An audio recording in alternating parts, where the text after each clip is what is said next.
my life, I've struggled through anything you could think of.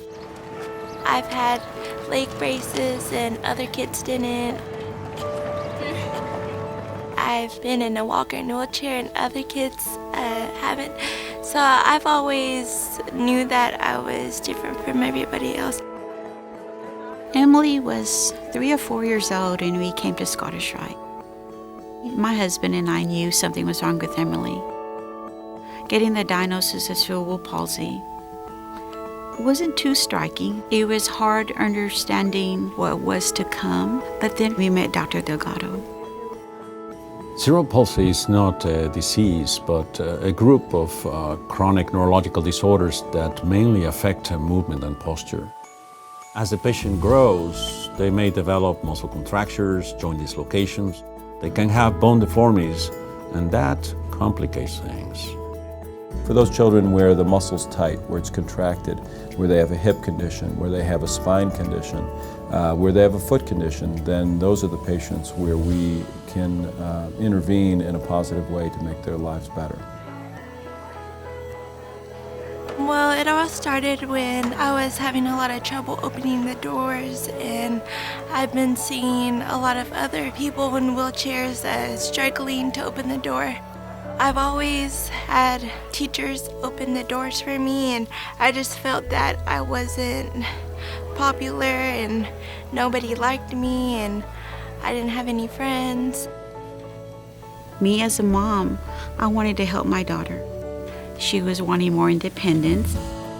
So that's when I decided that it's time to speak up and do something about this. Emily was trying to get enough funds raised to put in an automatic door at Abeline High School because that would be needed and could serve a lot of people. They were hopeful, but they really didn't know if they would be able to raise the funds to put in a door because they are pretty expensive.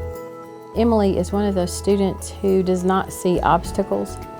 I think if a lot of us were in her shoes, we would probably not attempt a lot of the things that she does. Everything she takes on, she does to the nth degree. We weren't going to wait for a bond to pass.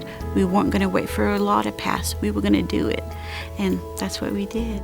An Abeline mom and teenage daughter are on a mission to bring change to Abeline schools. Hi everybody, I'm Wayne McCormick. We're glad you're with us. We went to K-Texas News in Abilene and we started filming our story. The whole community of Abilene, some people were outraged, some people were just calling. They wanted to help as much as they can. After I saw Emily and the problems that she was having just getting into school in the mornings, I contacted her mother through Facebook and told her that I would like to help. I'd like to give them an automatic door. I sell automatic operators, and I'd be more than happy to donate one. This is what Kimberly and Emily are fighting for, a button that will open doors for any special needs child. The least of her problems should be getting into her high school. Every school day it should be easy, so why not put an automatic operator on there where she can just push a button and enter the school. She came up with this logo, Keep Calm, Install Handicap Doors. So we launched a campaign July 17th. It launched on a Friday in Abilene, Texas. Monday morning, 4 doors were donated. A lot of the businessmen and women of Abilene came forward and they wanted to donate also. But before you know it, they've got enough money to do 2 or 3 doors at other schools, at other high schools, middle schools. The first door was almost paid for overnight. I mean, the campaign just took off and never slowed down. And we have a lot of students on crutches, a lot. So it's been nice as we've had both students and adults on crutches this year to know that we have the doors that can be easily opened by the button.